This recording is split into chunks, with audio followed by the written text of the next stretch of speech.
Good evening to everyone joining us tonight on Politics here on Channels Television. I'm Sean Kimale, Channels Television's global headquarters in Lagos, Nigeria. Thank you so much, everyone, for joining us this Friday evening. And it appears everything is wrapping up pretty fast. And so we'll be serving you pretty hot with some of your top political stories. Let's get started, shall we? Let's first tell you that President Muhammadu Buhari has held some private meetings at his State House in Abuja.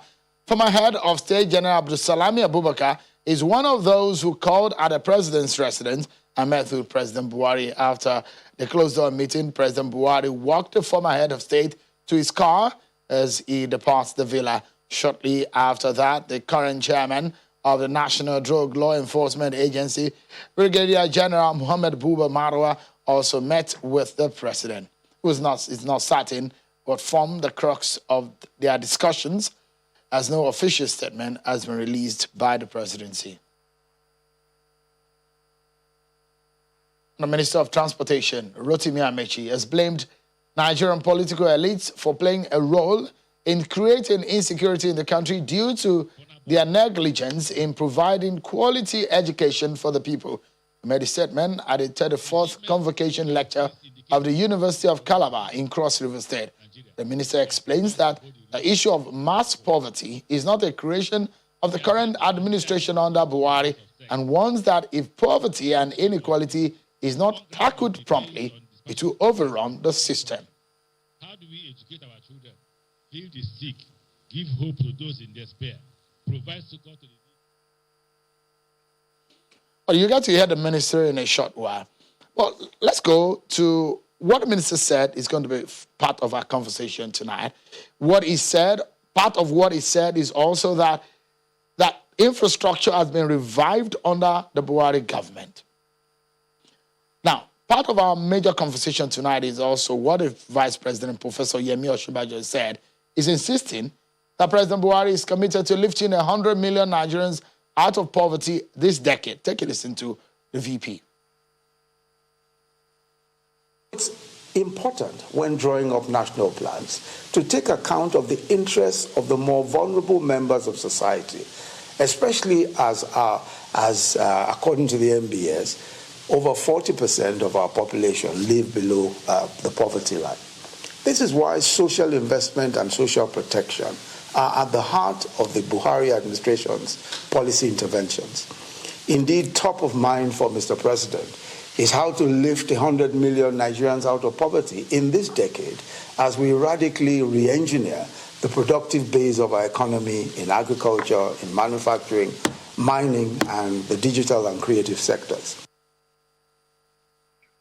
You heard him there.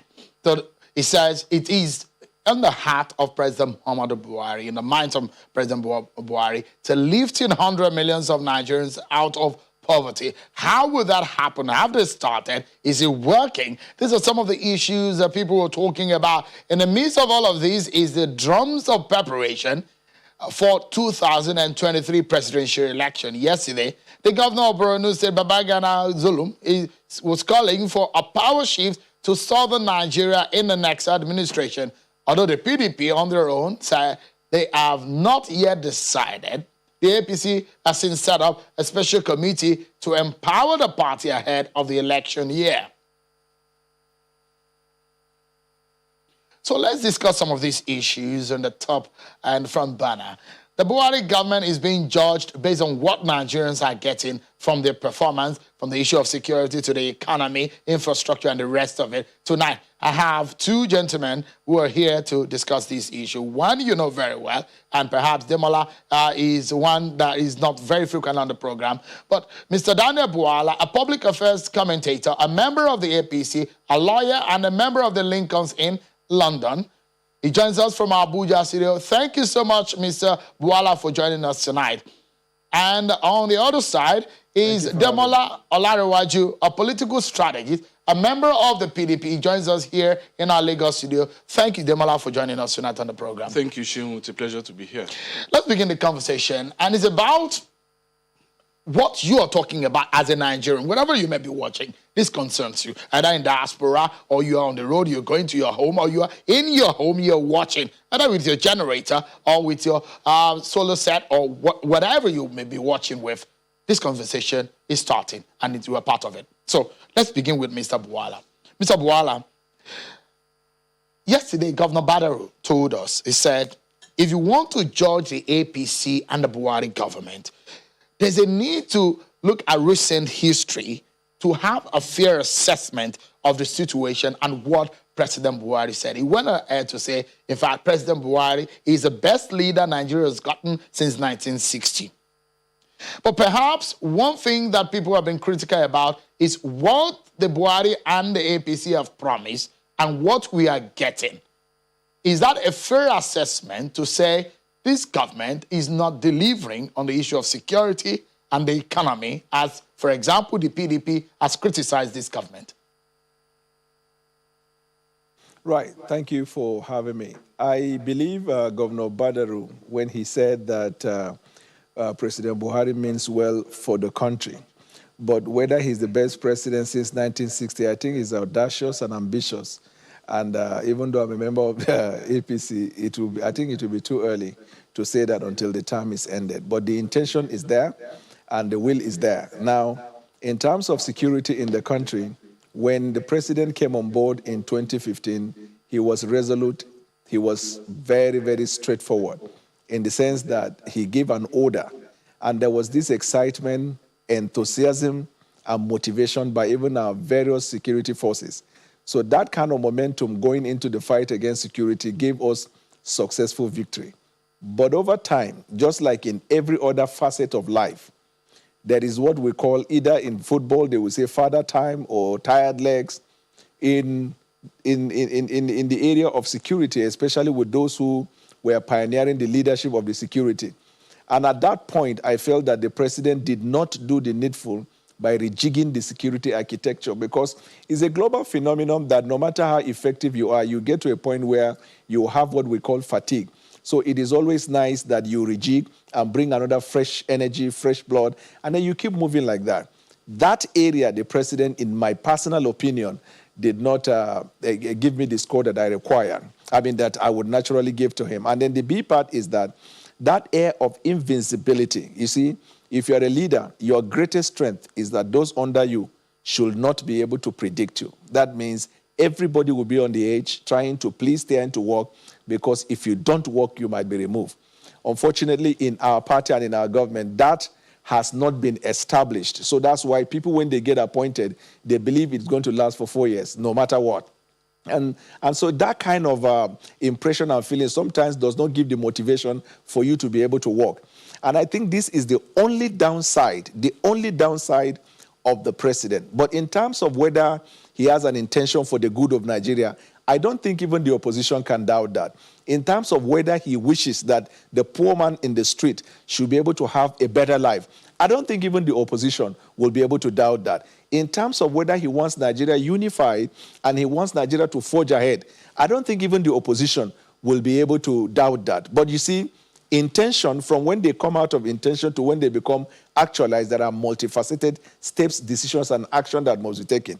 So if the president going forward in the next 2 years will come to that point where if you walk into his office, and even when he gives you the assurances of work, as soon as you step out, you should still have the fear that you can be sacked tomorrow morning, you will work. But when you come out believing that you will stay for 4 years or till your term ends, it will not give you the needed motivation, the energy, and the seriousness to be able to perform. In that sense, a lot of people appointed by him, they failed him. Okay, so let me allow Demola, who is a member of the opposition, PDP here. Demola, when the Minister of Transportation said Buhari has revived infrastructure in Nigeria, do not blame this government for security. The political elite is to be blamed. What are your reactions on that? Well, Minister Rotimi Amici, he's courageous, you know, for him to... There was an admission that he made when he said that poverty is worsening in Nigeria. And, you know, I think that was courageous of him. As far as infrastructure is concerned, of course, that's his ministry, so he would want to give himself an A rating there. But the fact that he could admit that the economy is actually getting poorer, and the fact that the vice president also, in that clip we saw earlier on, admitted that 40% of Nigerians are below the poverty line. That's about 83 million Nigerians. These things are getting worse. Now, my fear when Vice President Osinbajo comes out to say these things is that we have moved beyond rhetoric. We should have moved beyond saying these things.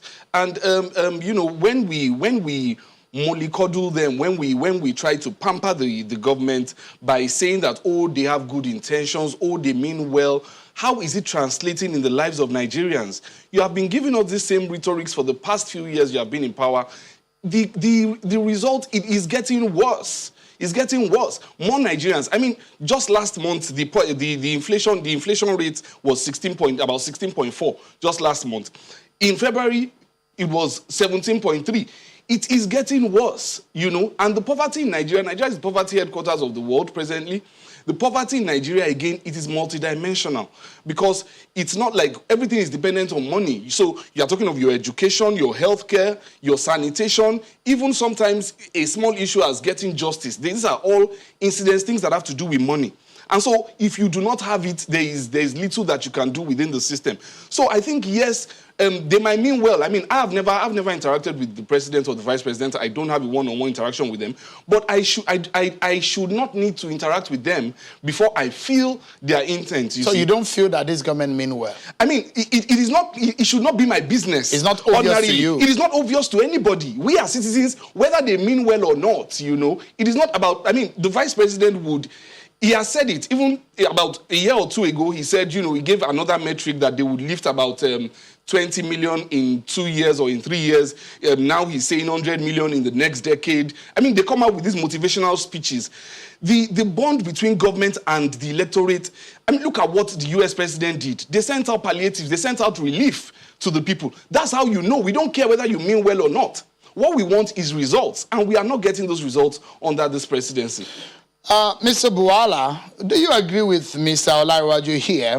One of the things that the PDP said it looks so much that they keep saying this at almost every of their NEC meeting, is that they're asking that there should be an assurance for electoral reforms so that, in fact, one of the PDP members said on the station here that give us an electoral reform so that we can vote you out. The PDP had gotten to that point when they come on TV and say that.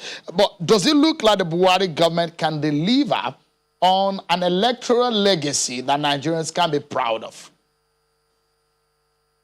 So far, the president has actually signed a number of Electoral Act amendments that is quite fine. For example, even the Not Too Young to Run, which is meant to bring inclusiveness of the youth, is quite laudable, and the president did that.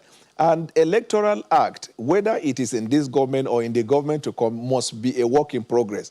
Because every now and then, as we continue to hold election in Nigeria, we discover emerging threats and issues, and we amend and move forward. But PDP as a party, they didn't leave a legacy of good electoral process. That is where the problem is. And I hate to always refer back to the PDP because I feel we should grow out of it and then move forward. But when they keep pushing the evidence of their good character, then the evidence of the bad character becomes admissible. In their time, of course, everyone knows that they don't conduct election. While election is going on, they will declare a winner, and they will say, we meet in court. It doesn't happen this time around. At least the court will get to ventilate the matter. A good example, if you permit me, let me tell you, Sheun. There is an election conducted, a primary selection conducted in Cross River, and PDP should learn from that. They should be able to call to book their erring members. In that primary election, somebody emerged as a candidate of the party by name Senator Ode, and his name was forwarded by PDP to INEC. And a member of PDP went ahead to undermine the prospect of PDP in that place, and he didn't care. He went to all the court conceivable to obtain order to stop the candidate of PDP going forward. He failed in all the suit he filed, both in Calabar, both in Port Harcourt. He even going to Court of Appeal and failed.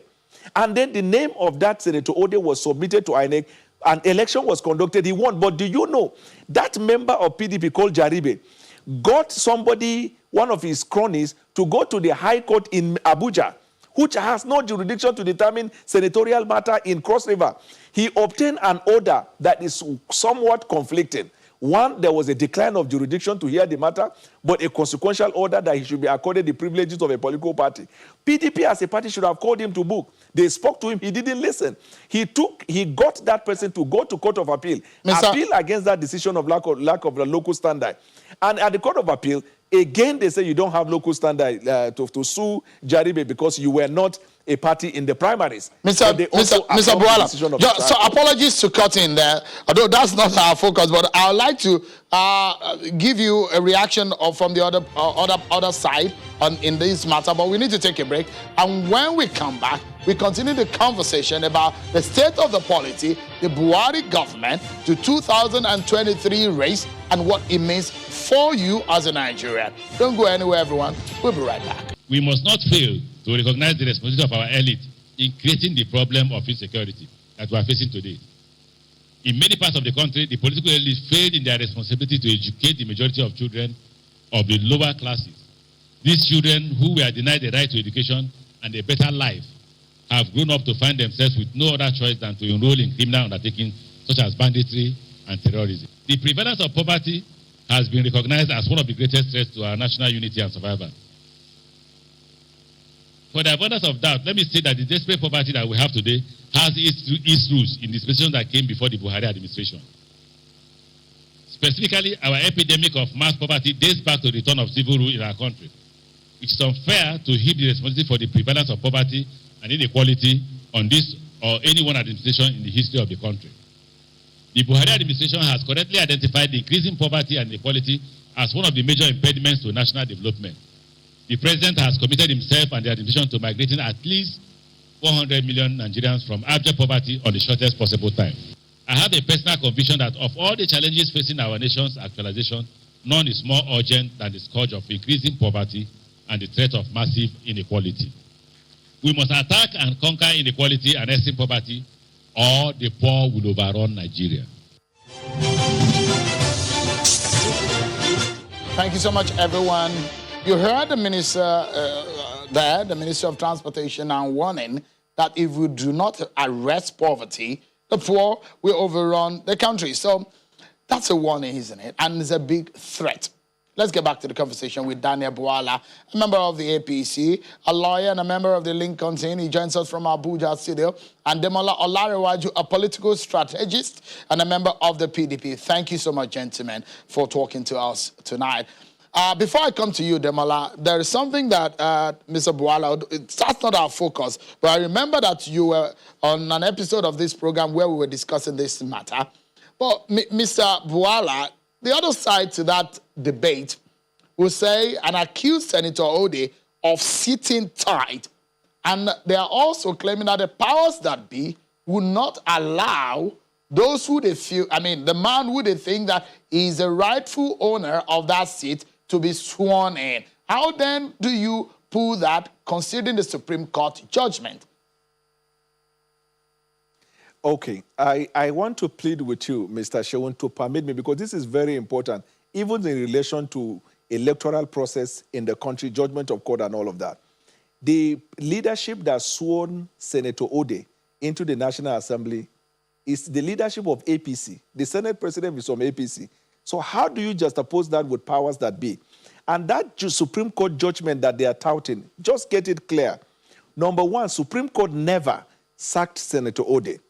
The Supreme Court never mentioned that Jaribe should be awarded certificate or Jaribe should even be awarded or accorded the privileges as was said by Court of Appeal and Trial Court.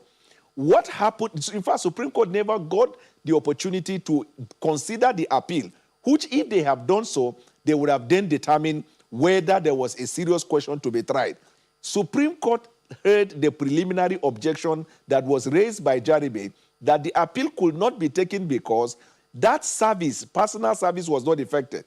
And Supreme Court relied on authority. They relied on Chime and Emia to talk about the need for the service, and that once you don't give the person the service, you have denied him fundamental hearing, and it will nullify the proceeding. So Supreme Court never at any material time sacked Senator Ode. Secondly, the High Court, Mr. the High Court and Court of Appeal issue which he was touting, never mentioned that he should be issued certificate of objection. Certificate of return. Never. No court of the land said that the certificate should be issued to him. Can a party who has not participated in all stages of election benefit from the outcome of election? Can the court give a verdict that is not express and straight and direct? Mr. Bwala, So these things are neither here nor The matter is a very controversial one, and because you mentioned it, I had to follow up because the other side is not on the show tonight, because we needed to clear this since you mentioned it, because there is another side to the matter. But let's get back to the main focus of our conversation tonight, and that is what Mr. Olarewaju, I'd like you to weigh in on. You heard what the minister said there, and he's saying that poverty is a major problem, and if we are not careful, the poor will overrun this country. Are we in line in getting poverty out of the line from what this government is doing?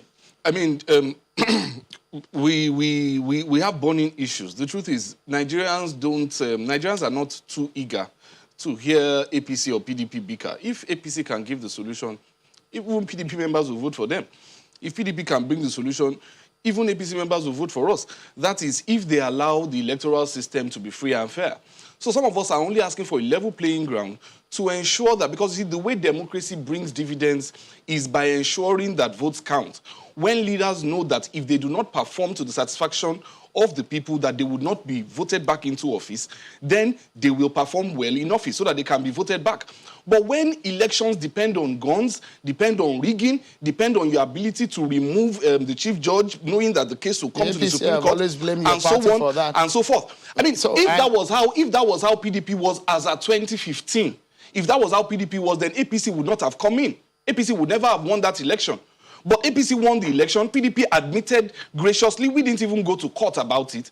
I mean, we've had people in this country who lost elections in 2003, 2007, 2011, and they went to court. Not only went to court, but they refused to go for meetings of the National Council of States. The APC is saying that things were very terrible and very bad, that the country was in a bad shape, and they are fixing what your party has done to the country. In the words of former President Chief Olusegun Obasanjo, if things were not bad, would you have been voted in?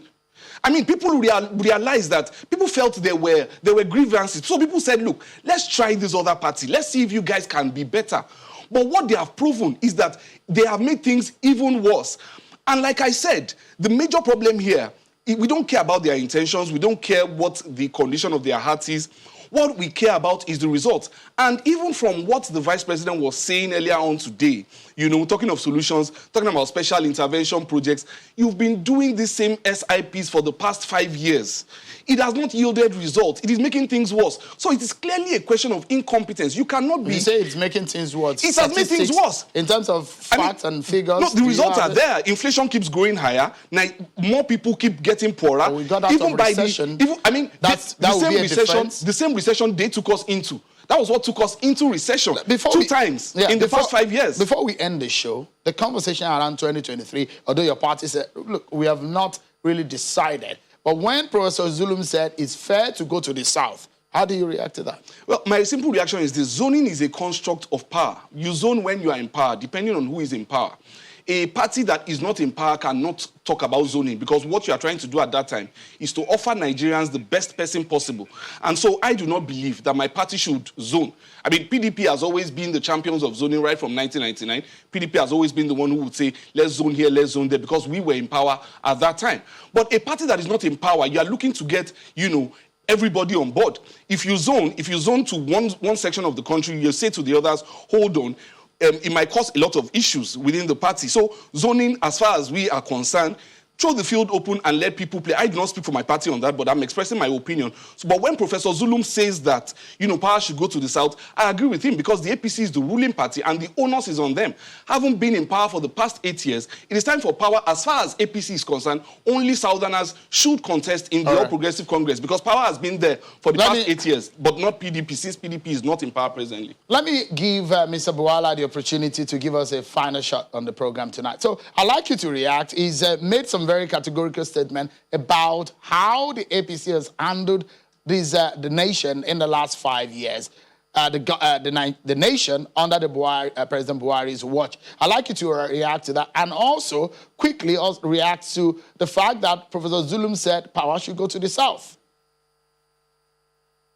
Let me start with the power. Yes, I agree with Professor Zulum that ordinarily, under the principles of equity, that APC should zone the power to the south. And you know, south comprises of 3 geopolitical zones. It could be southwest, it could be southeast, it could be south-south. It is only fair that power should move there. But the party has not yet decided.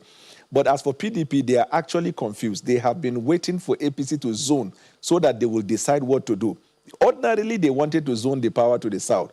But they know that their only realistic path to the 2023 is Atiku Abubakar, and he is from the north. And if they go ahead and zone it to the north for him to emerge, they don't know the magic or the joker that APC is going to come out. You will see the committee they formed, the recommendation that is made, they will keep delaying and delaying until they hear that APC has zoned the power to either part of the country, then they will take the steps. But in terms of in the past 15 years, what have we done? In the past 2015, what have we done? Unprecedented event has happened in the last 5 years that can affect any country. For example, the pandemic alone has affected America. The only reason why you are not feeling the impact of America is because they have enough money to be giving stimulus. If not like that, people will start going to the street to be stoning their leaders. But in Nigeria, we do not have the money. So if you go to look for such money to distribute, we may end up collecting the trouser and the shirt of the person in your studio in Lagos to be able to give him food to eat. It's a fact that all of us are grappling with, and we are navigating through the various policy agenda in the hope that we're going to chart a course. My only worry is the security situation. In terms of economy, you cannot blame this government. Mr. Daniel Bwala, it's always a pleasure having you, a lawyer and the members of the Lincoln Senate. Thank you so much for your time tonight, as well as Mr. Demola Olariwaju, political strategist and a member of the PDP. Thank you for coming on tonight. We hope to see more of you on the show. Well, that's the show for tonight. It's a Friday. I don't know how you hope to enjoy it, but my advice is find a good way to enjoy the weekend. My name is Seun Akinmale, everyone. Bye for now.